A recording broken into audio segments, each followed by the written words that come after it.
Méditons avec les pasteurs Ertis. Méditons avec le pasteur Ertis. Shalom bien-aimés, bon dimanche, que Dieu vous bénisse.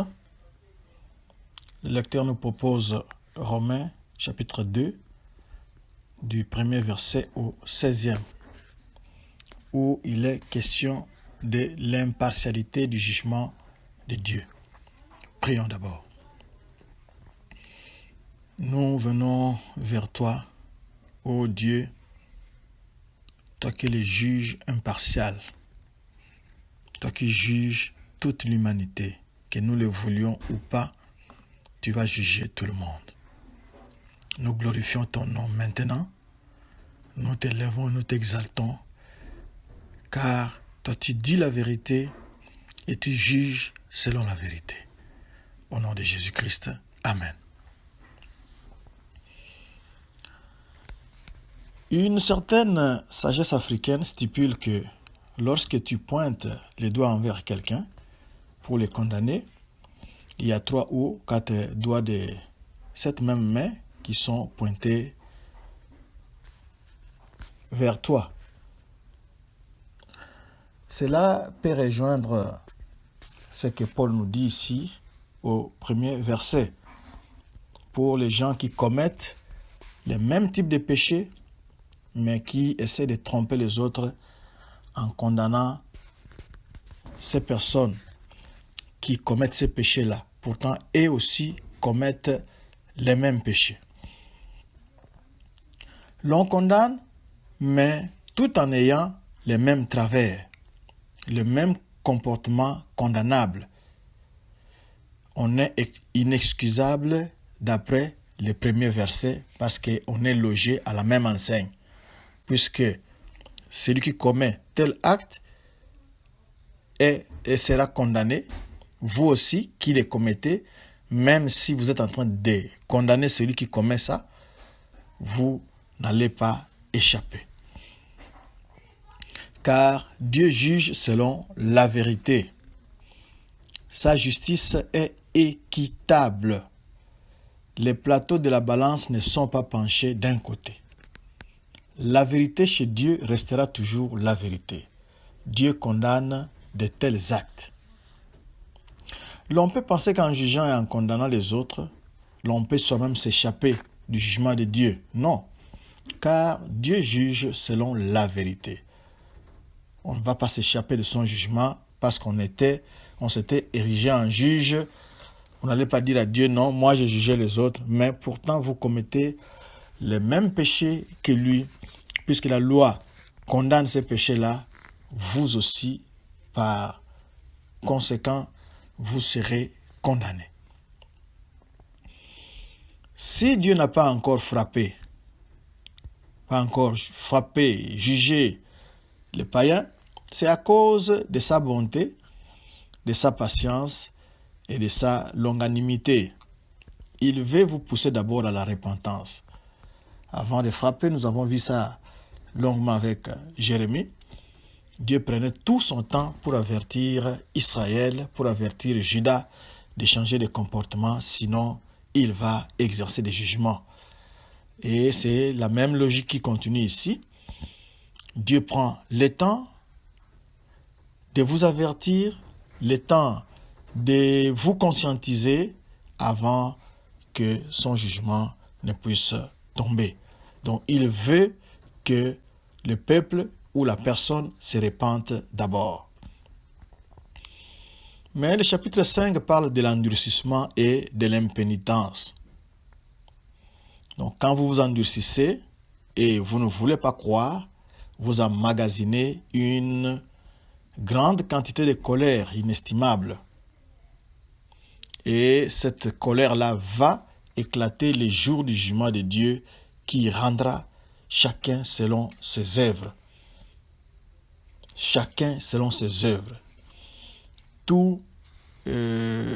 Toute créature humaine passera devant Dieu et chacun va rendre selon ses œuvres. Alors, maintenant, il y aura la part à faire. Ceux qui se seront bien comportés, d'après le verset 7, et ils auront la vie éternelle, parce qu'ils ont persévéré à bien faire.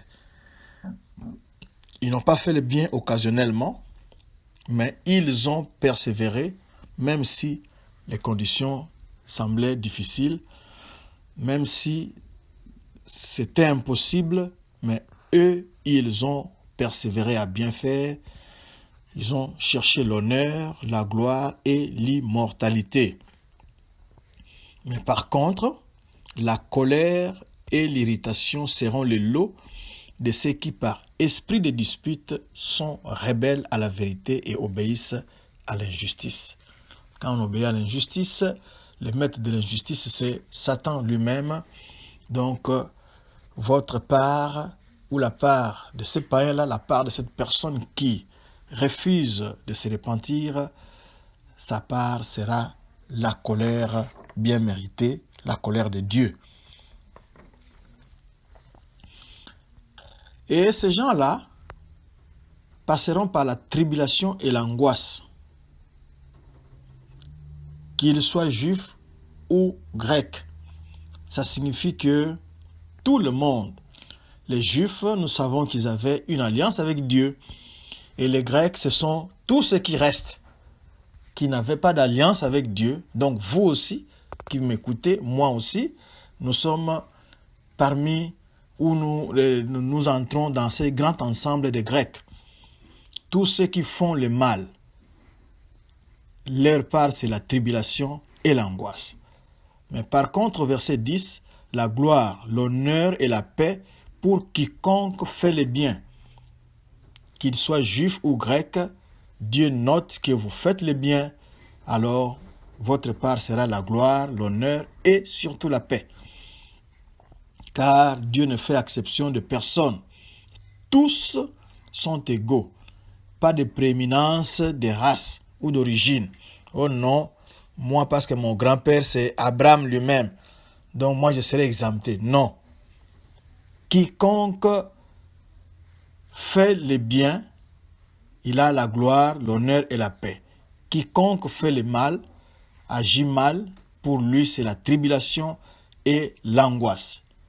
Ici, pas de race ou d'origine ou de nom pour dire que moi je serai épargné. Non. Il y a les gens qui seront jugés selon la loi. Alors ces gens-là, on va consulter la loi pour les juger. Mais avant que la loi ne soit donnée, il y avait des gens qui vivaient. Ces gens-là, ils ont péché sans la loi. Et Dieu va les juger aussi sans la loi. Ils vont périr sans la loi. Mais ceux qui avaient reçu la loi, comme Israël, et ils seront jugés avec la loi. Et le verset 13 nous signale ceci. Ce ne sont pas en effet ceux qui écoutent la loi qui sont justes devant Dieu, mais ceux qui la mettent en pratique qui seront justifiés. Il ne suffit pas, ça c'est Jacques qui le dit, Jacques 1, 22, il ne suffit pas d'écouter la loi, mais il faut la mettre en pratique. Donc, celui qui avait reçu la loi, mais qui ne l'a pas mise en pratique, sera condamné. Par contre, ceux qui n'avaient pas de loi, et ils seront jugés sans la loi. Et le verset 14, du verset 14 jusqu'au 15e, l'on nous signale que les païens ont une certaine loi en eux, une loi inscrite dans leur cœur, qui les pousse à faire naturellement ce que prédit la loi. Par exemple, l'adultère. L'on peut constater que dans beaucoup de sociétés, l'on n'admet pas l'adultère, que ce soit une société chrétienne ou païenne. Quand je dis païenne, c'est dans le sens où ceux qui n'ont pas d'alliance avec Dieu. Vous verrez aussi dans ces sociétés-là, on honore les parents tels que commandés par la loi, on répond gentiment, on vit honnêtement. Ce sont des lois qui sont inscrites dans le cœur des gens, car Dieu a donné à tout un chacun un grand arbitre qui s'appelle la conscience. La conscience vous dira que ça c'est bon, ça c'est mauvais. Il y a une certaine loi innée qui est dans le cœur de tout un chacun, qu'on ait la loi ou pas. Il y a la conscience qui est cet arbitre qui vous montre le bien à faire et le mal à éviter. Mais l'on doit savoir que Dieu va juger par Jésus-Christ des actions secrètes des hommes. Pas seulement leurs actions, mais aussi leurs motivations. Ce qui est caché là, ce que les gens ne voient pas, Dieu ira jusque là au fond pour les révéler et les juger. Quelle sera votre part?